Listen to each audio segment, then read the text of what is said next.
Hey everybody, Nick here, and today we're going to do a review of this little guy right here. This is the Smock Knives SK23. This is an interesting knife by an interesting maker. Smock Knives is a small sort of outfit run by Kevin Smock. He got his start doing regrinds and doing modifications. He made a very small Spyderco Southern, which really blew a lot of people away, myself included. As well as, does some other weird things, and now he's making weird custom knives, and that's a spectacular thing. So, this is a Smock. Let's go ahead and do a size comparison. Spyderco Delica right here. This is an Ontario rat number 2. Over here, rat number 1. Fold this up so I don't hurt myself. And so we can see size-wise, we're in the same blade length range as the rat 2 over here. Let's see here. Chris Reeve Knives, large Shabazz in single. This is the large, not the small. And it's the Shabazz 21, that's of course. And, I think that'll do it for size comparison. Then finally a note. This is it's a custom knife, but this is actually kind of a production version that he made a few of them, sent them over to Blade HQ. Somebody online bought it, and then I got it off of that person, I believe, at a really good price. I'm actually on Kevin's book for a custom one of these. Wow, can't talk. But, I got this guy cheap, and so I picked it up, and as soon as I finish this review, I'm going to sell it to my buddy Jim. So I've had it for a couple of months, but don't bother asking me, oh, Nick, will you sell it? Because I don't have the knife anymore after this. So there you go. Let's go ahead and jump into the good, the great, the bad, and the ugly of your Smock Knives SK23. On the good side, first off, the clip on this guy is very, very good. It's just a spring clip. It's just a piece of spring steel, but that's in many ways beautiful. The tension is good. It's not all that huge. It's a nicely done clip, and I like the width on it, particularly because it makes it a little bit easier on the pocket and easier to replace in the grand scheme of things. So I'll just start off by saying that's nicely done, very much so. Next thing for me, at least, is the blade shape on this guy. It's a Wharncliffe sort of blade, but it's got some strong tip to it. In many ways, it's a less aggro version of the Hindera Wharncliffe, where it's kind of got the almost a reverse Tanto sort of affair going on there. And on the blade, the steel is fine. It's an S30V steel, which he proclaims very largely right here. So, but I like this blade shape very much. A Wharncliffe blade is great for utility sorts of cutting, and so this knife is very good for utility cutting. Breaking down boxes, things like that, this guy really excels. It's doing well. Next thing, I gotta say, the compression lock on this guy is absolutely it's a great lock design. But a lot of you are probably thinking, wait, Nick, compression lock? No, that's a button lock. No, believe it or not, it is a compression lock. If you watch the disassembly video, you'll see. But a compression lock is characterized, you see it often on knives like the Spyderco PM2 here. It's characterized by having a little leaf that goes over, and then when the knife is open, there's a little leaf that kind of goes between a pin on the top there and the surface of the blade on the bottom. And so in order to close the lock, in order for the knife to close again, it would need to compress that piece of metal, that little leaf of metal. And this is doing the same thing, actually. You can see here that this little leaf of metal slides over against the blade tang, and it compresses against this pin in the back here. And he's just mounted a button onto that compression lock. So instead of on the PM2, where you have to push this over manually yourself, Kevin just put a little button on it so that you can push it without putting a finger in there, which actually makes it a lot less fiddly.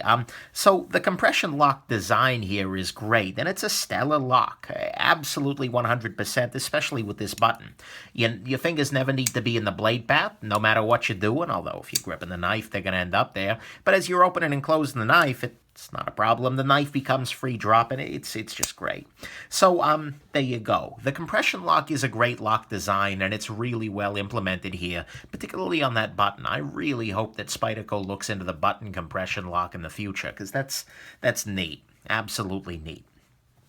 Next thing that I gotta say is good about this guy is that the construction on it is very burly. This is, and we'll talk about this later, but this is a very thick knife. This is a very overbuilt knife in a lot of ways. It follows the modern tactical sorts of standards, in that the blade is thick, the grind is thick, the handles are thick. I mean, this is a solid chunk of titanium here. Well, two solid chunks.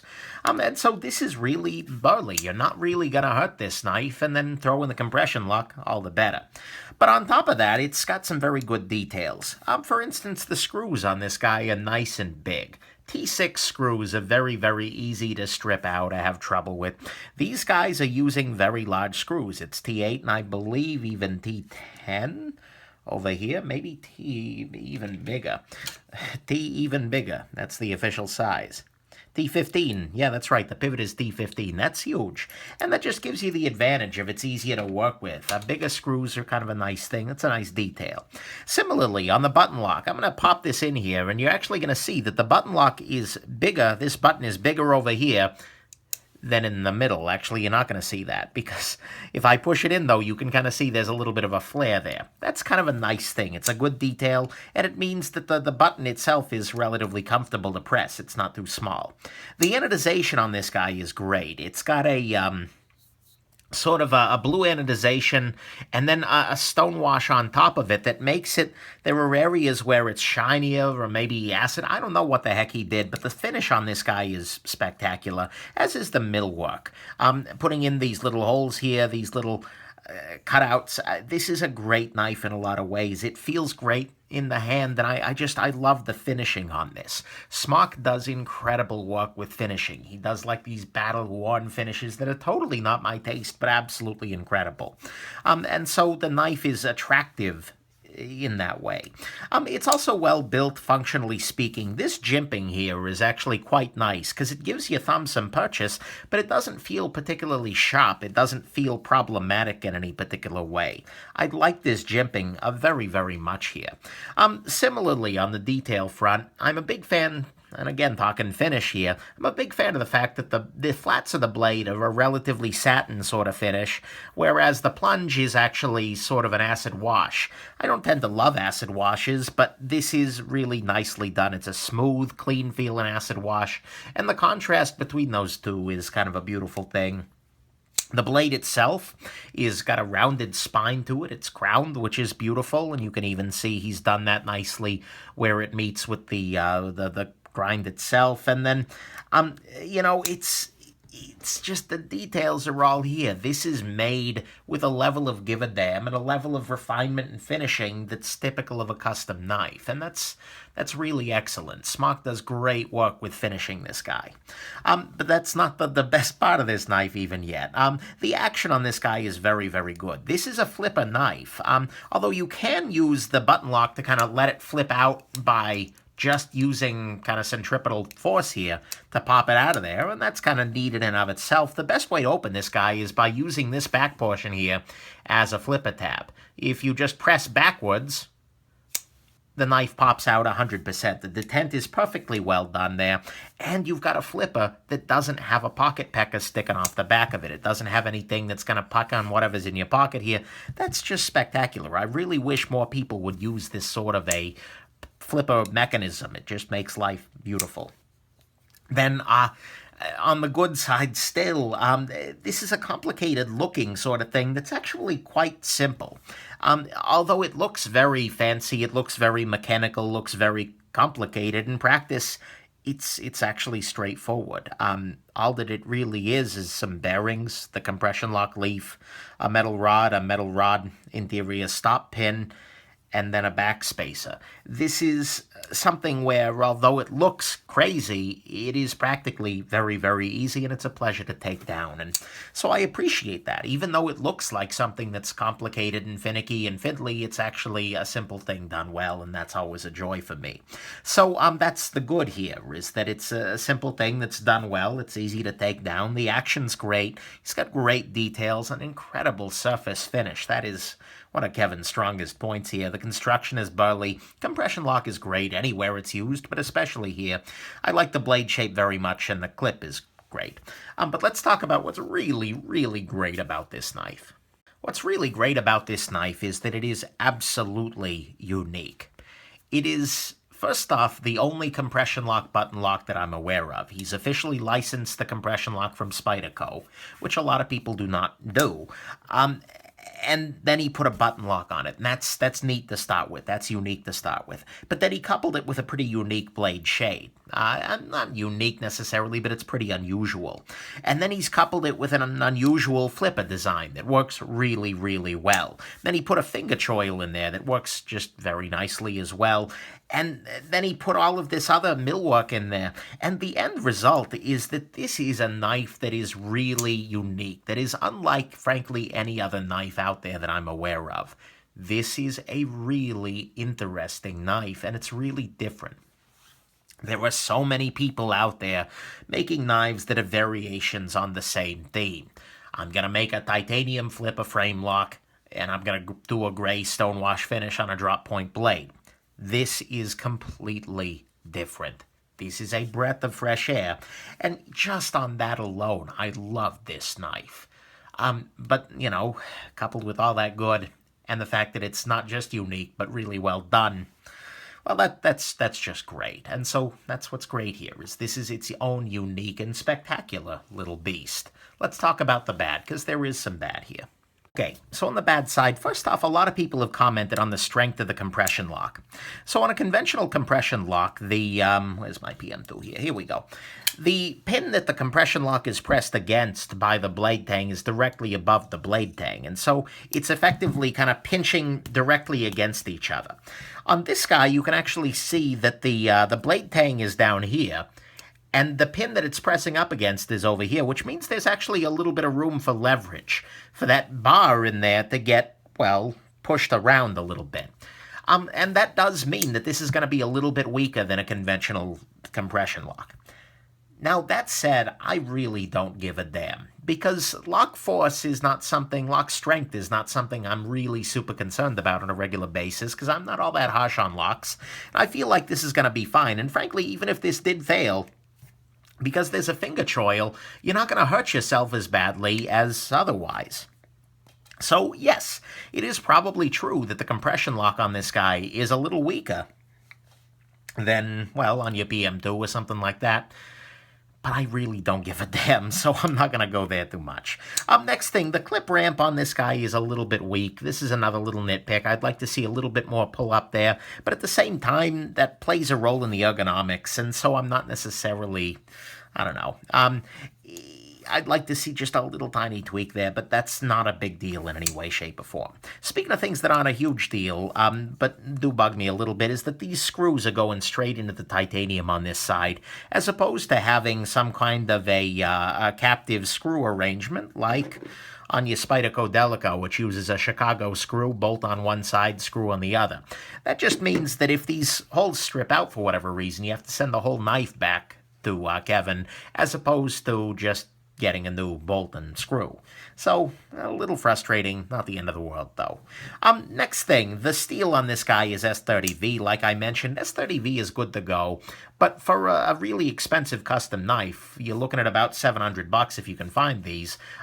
That's starting to get a little bit low end. He also offers them in 3V and in Damasteel, and both of those are good options. I think Damasteel's a little bit more money, but still, I'd like to see something a little bit better than S30V on a knife this expensive. I'm hoping to do something a little different on my knife. Again, there's nothing wrong with S30V, but there's also better choices out there in the world. Next thing on this guy, the knife is a little bit on the heavy side. Not so much, it's not like objectively heavy, but it's very dense. Because it's a small knife that's relatively chubby, you're looking at 4.7 ounces in a small package. That just feels a little heavy. The balance is okay, and it's not the end of the world, but it is something to keep in mind. And speaking of that Shabazz, it's a little bit blocky in the hand. You can see that all of these areas are largely flat. I mean, he's done some rounding. It's not terribly uncomfortable, but it does feel a little brickish from time to time, and the clip can be a little bit of a hot spot. Ergonomically, I'm not going to say this is bad. In fact, I'd say it's pretty much average relative to most of your knives out there in the world. It's a little less than most Spydercos, but they really try hard on the ergos. But I'd like to see this rounded off a little bit more. Recently, Kevin on the Instagram posted one that had some rounding to it, and I was like, oh God, do I want that? So I'm probably going to ask for that on my custom version. Speaking of that Shabazz, I mean, this knife on the whole is a very thick knife.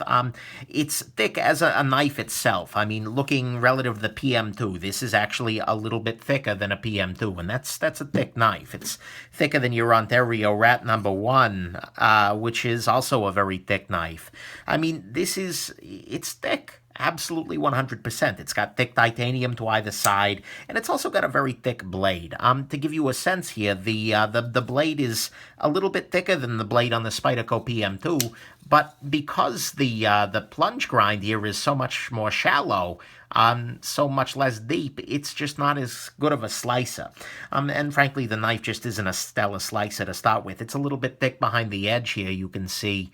And so it does the trick. It wasn't the knife that was such a bad slicer that I didn't want to carry it. I carried this a whole bunch. It's a great knife, but I'd still like to see that thin down a little bit, particularly in the blade, because this is a little wedgy as it is right now. And I mean, don't get me wrong, it's not so thick next to your Medford Marauder here. This is a petite knife relative to some, but this is ridiculous, so there you go. And then finally, that thickness affects the pocket feel a little bit because, well, it's a relatively small knife, but it's a relatively thick one, so you feel this guy a little bit more than you do your thinner sorts of knives to carry. So that's the bad on this guy. The compression lock is maybe a little bit weaker, but I don't care. The screws are going straight into the titanium, which is okay. S30V is a fine steel, but at this price, at $700 in a custom, a little disappointing. It's a little bit heavy, it's blocky, it's thick, it's not a super stellar slicer. Well, it's just not that great in the pocket, and because of that thickness, and yeah. So there you go. That's what's bad about this. On the ugly front, honestly, there's nothing that ugly here. The thickness of the blade is a little bit ugly for me, I'll say, but that's actually a personal taste. If you're after something beefier, well, then, you know, maybe this is going to be just fine, but for me at least, I'd like to really see a thinner blade. And I guess it's also a little ugly that you're going to struggle to get one. It's a custom knife. Smock closed his books recently, which is a good thing, I think, in many ways. It's responsible, but they're going to be a little harder to find. So, but there's not really any objective ugly to this knife, and that's a beautiful thing. Let's talk final conclusions here.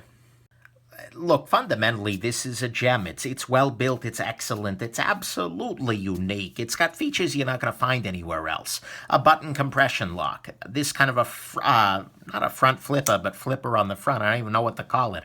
This kind of a Warncliffe blade with a finger choil, and when they're put in combination, it's better than the sum of its parts. I mean, this is at some level a breath of fresh air in the custom knife world. There are so many people making custom knives that are just really nice flipper frame locks and things like that, and that's well and good, but rather than just doing something conventional very nicely, which is the usual custom knife making strategy, Kevin here is making something that's absolutely unique really nicely, and that's neat. And so happy to call it a gem, and I'm really glad that I got on Kevin's books. I did that before I picked this guy up. I like to live dangerously, like I said. However, this knife, much like this reviewer, could use to lose a little bit of bulk. This blade is too thick. The knife on the whole is a little bit thick, and I'd love to see a little bit more contouring. But there is hope. Actually, when I got on his books, I knew that the blade was a little thick, and so I talked to him. I said, you know, hey, can you thin this knife down a little bit for mine? Can you use maybe a thinner blade stock and grind it a little bit more down and maybe use some thinner scales? And he said, yeah, sure, 100%. And so that's great, that there is hope. And I think my final custom knife I'm going to love even more than this guy. I would hope so. It's going to be custom for me. So, you know, final conclusion here is that you should keep a really close eye on Kevin Smock. He's doing something really awesome here, and he's doing it uniquely, and he's doing it well. And if he keeps doing this, if he's got more models down the road, I don't know what the heck this guy's going to come up with next, but it's absolutely, this is really impressive, and I can't wait to see what his future looks like.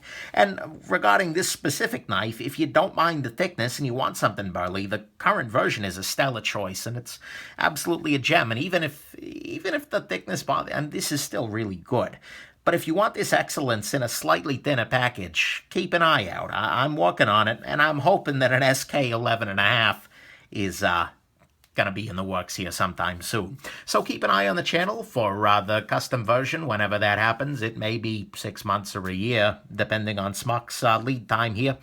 But at the very least, this is a solid gem, and I'm really glad I got on his books because, wow. There you go. Hope this has been interesting to you and that you have a wonderful rest of the day. And I'm really glad that this didn't turn into a smock down. Get it? Get it? Okay. Yeah, I'm leaving. Bye now.